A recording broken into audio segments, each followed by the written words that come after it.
Adam, the letter N, Allison on Instagram. If you want to DM us for a DM dilemma, it's Y101, and we have seasonal jobs, Sammy. She wrote to us and said, do y'all think I should take this job offer? I've mostly worked retail, and at the start of this year, I got a job with a big company. My hourly wage got a nice bump for my last job, but a little over a week ago, they let me go, along with some of my coworkers, to cut budgets.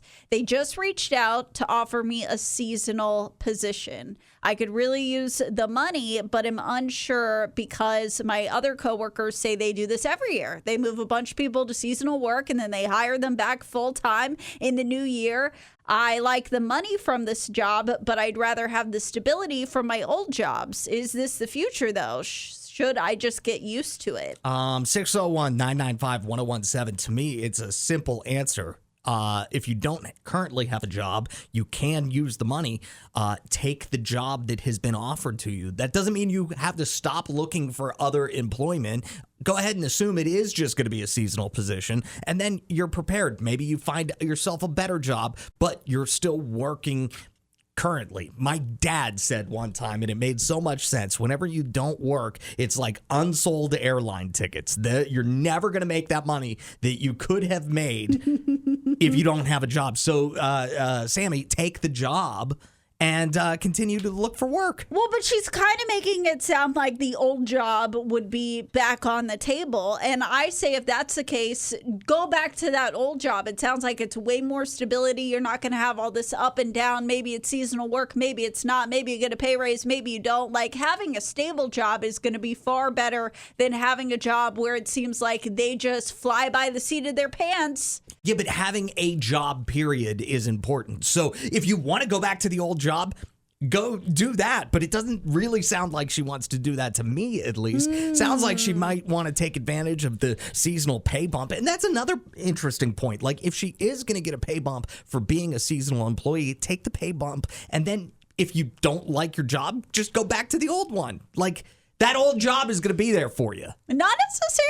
Sammy had been laid off from her retail job, but they reached out and said, hey, we got a seasonal position for you. It's going to be a little bit more money, but she's not sure if she should take the job. Would that be like a step back? Should she be looking for a new job? And I say it's pretty clear.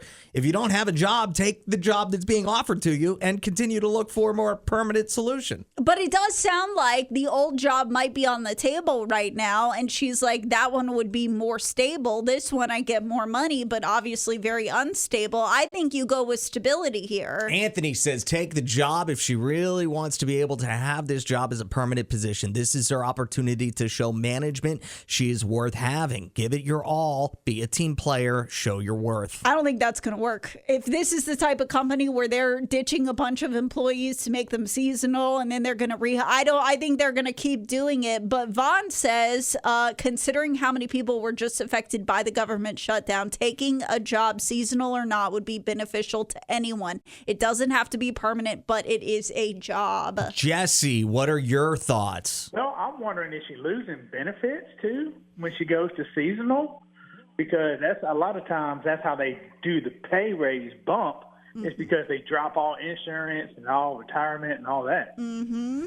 Well, but it sounds like she's already lost those benefits to begin with. That's true. I would just get with everybody there and tell everybody that's seasonal, let's leave. And they may not do that every year. Start a coup, and maybe they won't do that anymore. Oh, so you feel like they could work out the seasonal, but while they're doing that, they plan their escape and they don't come back whenever they're going to want to rehire everyone at the start of the year. Okay. That's right. And then that puts them in a bind, and they may stop doing that. Thank you for the call, Jesse. We appreciate you. I love that advice so much, to teach these companies a lesson. But the problem is there's always going to be someone who's not going to go with you, who's going to be like, but I need that job. I'm not going to tell them no. Yeah. And that disrupts the whole thing. And then they still got us. Adam and Allison in the morning.